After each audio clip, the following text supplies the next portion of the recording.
प्रेम से बोलिए जय श्री हरि। आज का इंसान परेशान है, चाहे कोई अमीर है या गरीब है, कैसा भी व्यक्ति हो लेकिन परेशान है।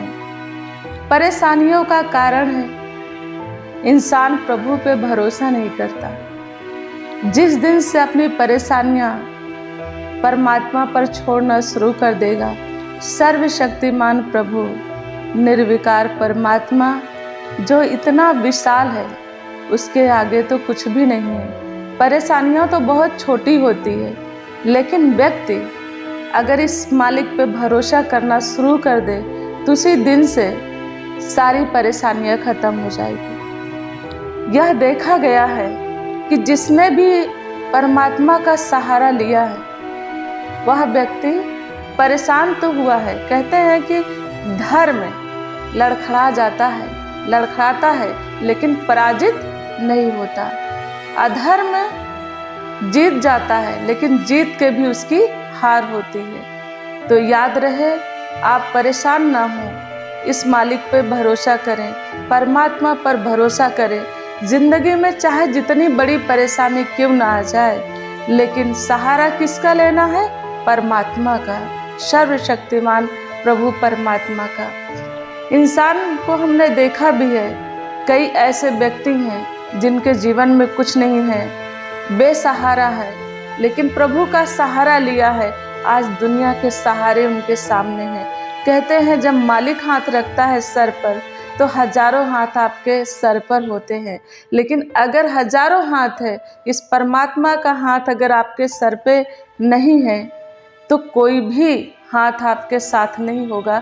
जैसा कि आप सभी जानते हैं कि इंसान की स्थिति अच्छी है तो आजकल तो सत्य है कि रिश्तेदार नातेदार भी पूछते हैं, लेकिन आपकी परिस्थिति खराब हो गई किसी कारणवश तो कोई आपको पहचानने के लिए भी तैयार नहीं है और कोई हालचाल लेना भी उचित नहीं समझता है। इसलिए परेशानियों से परेशान ना होके इस परमात्मा की भक्ति करें। जीवन में आप कुछ भी कर रहे हो, मुबारक हो।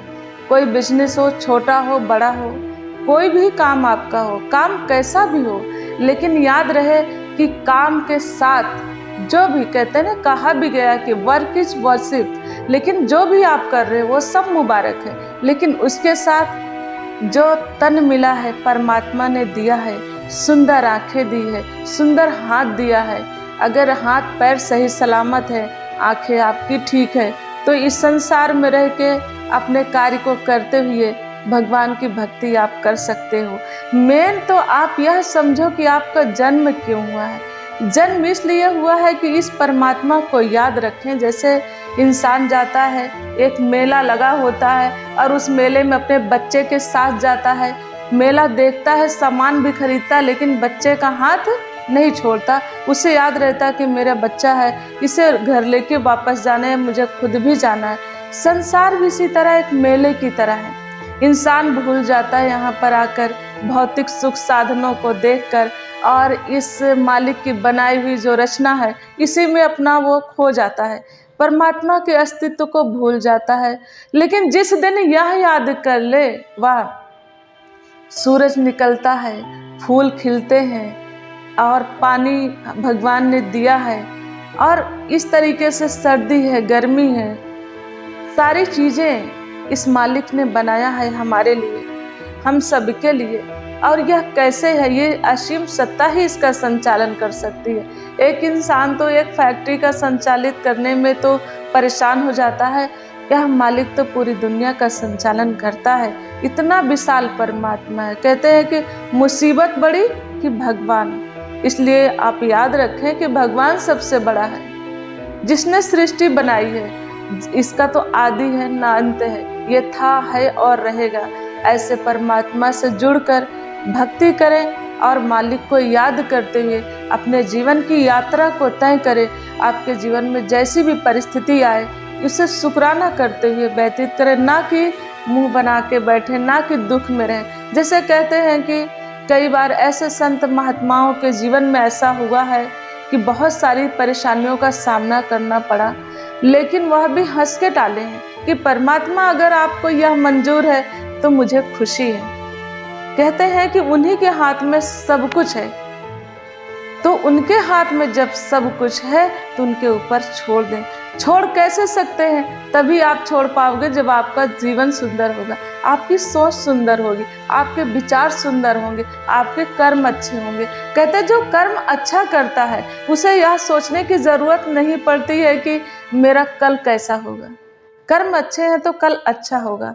भले ही भगवान ऐसा कृपा हो या हमारे ऐसे कुछ पुरातन समय के ऐसे कर्म हो या हमारे ऐसे कष्ट हो हमारे माँ बाप के द्वारा जो कि हमें मिल रहे हैं। कभी कभी ऐसा भी होता है कि हमें किसी रूप में कोई बच्चे के रूप में भगवान हमें झेलाते हैं, आपका बच्चा हुआ।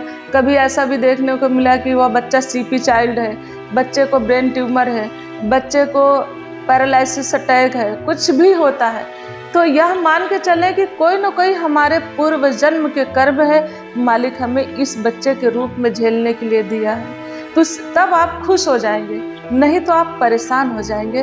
वह कभी पति के रूप में, कभी पत्नी के रूप में, कभी बच्चे के रूप में, या कभी बाहरी दुनिया के किसी भी व्यक्ति के रूप में आपके जीवन में कष्ट आ सकता है। लेकिन जो सत्संगी नहीं होते हैं, जिनको इस मालिक की समझ नहीं होती है, जिन्हें ज्ञान की समझ नहीं होती, जिन्हें भगवान की समझ नहीं होती, जैसे भगवान पे भरोसा नहीं होता, भगवान के अस्तित्व के बारे में जो नहीं जानता है, तो वह व्यक्ति परेशान हो जाता है। छोटा सा भी कष्ट आता है परेशान हो जाता है।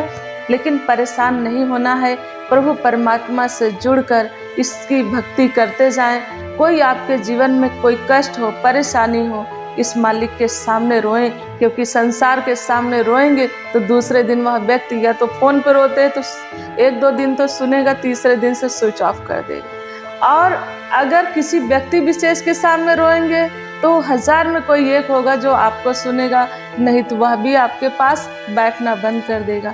लेकिन वास्तविक सत्य क्या है? सत्य परमात्मा है, हम उनके बच्चे हैं। कहते हैं माता पिता अपने बच्चों का कष्ट नहीं देख सकते हैं। तो इसलिए जो भी रोना, जो भी कहना, जो भी आपके जीवन में कष्ट हो, इस मालिक के आगे रोएं, इनसे कहें और यह आपकी सुनेंगे। लेकिन इस लेवल का भरोसा होना चाहिए, इस लेवल की भक्ति होनी चाहिए। तो आइए हम यही कहना चाहेंगे, संसार समाज के लिए भी कोई कष्ट जीवन में आए, लेकिन इस मालिक का दामन न छोड़े, क्योंकि इंसान कष्ट में दूर हो जाएगा। परमात्मा हर पल आपके साथ रहता है और यह अंत तक साथ देगा। तो हमें इसी की भक्ति करना है, इसी का सहारा लेना है। जीवन में कितनी भी परेशानियां आ जाए और आप जीवन में देखना धीरे धीरे चिंताओं से भी मुक्त हो जाएंगे अगर इस मालिक की भक्ति करेंगे तो। प्रेम से बोलिए जय श्री हरि।